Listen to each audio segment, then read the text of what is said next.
For the second morning in a row, Winnie Foster woke early. Outside, in the ring of trees around the pond, the birds were celebrating, giving the day a brass band's worth of greeting. Winnie freed herself from the twisted quilt and went to a window. Mist lay on the surface of the water, and the light was still pale. It looked unreal, and she felt herself unreal, waking where she had, with her hair wild and her dress all crumpled. She rubbed her eyes. Through the dewy weeds below the window, a toad hopped suddenly into view, and Winnie peered at it eagerly. But no, of course it wasn't the same toad. And remembering the other toad, her toad, she thought now, almost fondly, it seemed to her that she had been away from home for weeks. Then she heard a step on the loft stairs and thought, "Jessie!" At once, her cheeks flamed. But it was Miles. He came into the parlor, and when he saw that she was up, he smiled and whispered, "Good, you're awake. Come on, you can help me catch some fish for breakfast." This time, Winnie was careful not to make a noise when she climbed into the rowboat. She made her way to her seat in the stern, and Miles handed her 2 old cane poles.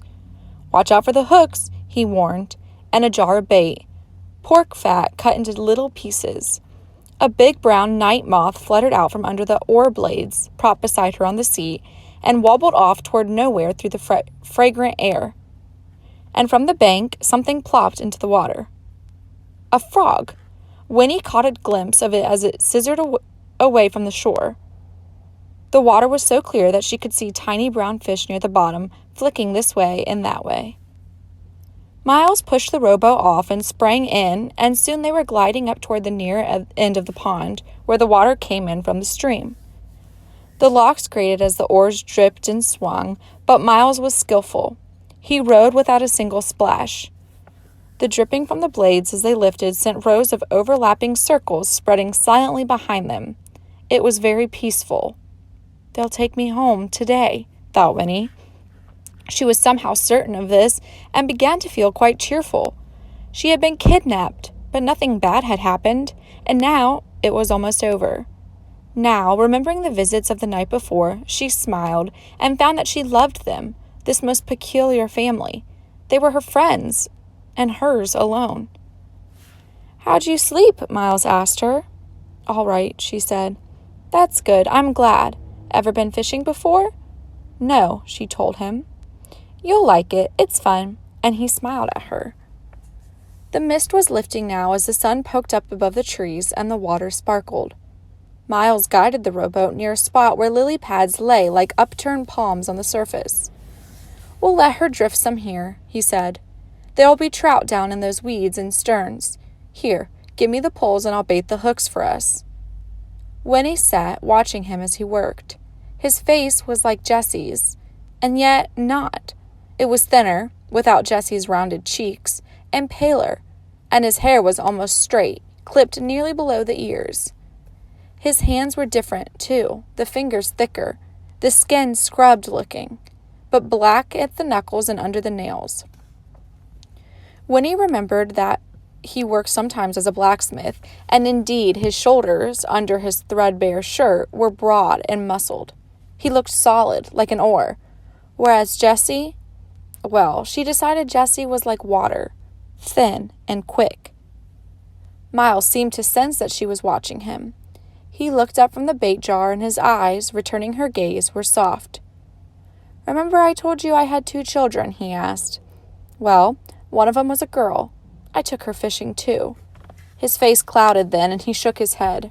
"Her name was Anna. Lord, how sweet she was, that child. It's good to think she'd be close to 80 now, if she's even still alive, and my son, he'd be 82. Winnie looked at this young, strong face, and after a moment she said, "Why didn't you take them to the spring and give them some of the special water?" "Well, of course, we didn't realize about the spring while we were still on this farm," said Miles.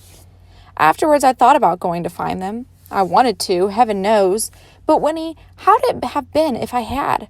My wife was nearly 40 by then, and the children? Well, what was the use? They'd have been near growed themselves. They'd have had a pa close to the same age they was. No, it'd all have been so mixed up and peculiar, it just wouldn't have worked. Then Pa, he was dead set against it anyway. The fewer people know about the spring, he says, the fewer there'll be to tell about it. Here's your pole. Just ease the hook down in the water. You'll know when you get a bite. Winnie clutched the pole, sitting sideways in the stern, and watched the baited hook sink slowly down. A dragonfly, a brilliant blue jewel, darted up and paused over the lily pads, then swung up and away. From the nearest bank, a bullfrog spoke. There certainly are a lot of frogs around here, Winnie observed. That's so, said Miles. They'll keep coming, too, long as the turtles stay away. Snappers now. They'll eat a frog soon as it look at 'em. Winnie thought about this peril to the frogs, and she sighed. It'd be nice, she said, if nothing ever had to die. Here, the word peril means danger, so the danger to the frogs. Winnie squinted at her fishing line and tried to picture a teeming world. Well, now I don't know, said Miles. If you think on it, you'd come to see there'd be so many creatures, including people, we'd all be squeezed up right next to each other before long. Yes, I guess you're right, said Winnie. Suddenly, the cane pole jerked in her hands and bent into an arch. Its tip dragged down nearly to the water's surface.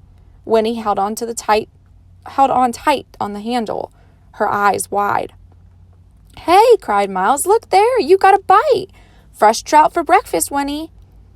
But just as suddenly the pole whipped straightened again and the line went slack. Shucks, said Miles, it got away. I'm kind of glad, Winnie admitted, easing her rigid grip on the pole. You fish, Miles. I'm not so sure I want to. And so they drifted for a little longer.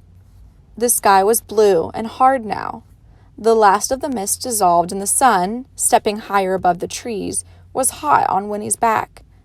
The first week of August was reasserting itself after a good night's sleep. It would be another searing day, which means hot. A mosquito appeared and sat down on Winnie's knee. She slapped at it, absently, thinking about what Miles had said. If all the mosquitoes lived forever and they kept on having babies, it would be terrible. The Tucks were right. It was best if no one knew about the spring, including the mosquitoes. She would keep the secret. She looked at Miles, and then she asked him, What will you do if you've got so much time? Someday, said Miles, I'll find a way to do something important. Winnie nodded. That was what she wanted. The way I see it, Miles went on, it's no good hiding yourself away like Pa and lots of other people, and it's no good just thinking of your own pleasure either. People got to do something useful if they're going to take up space in the world.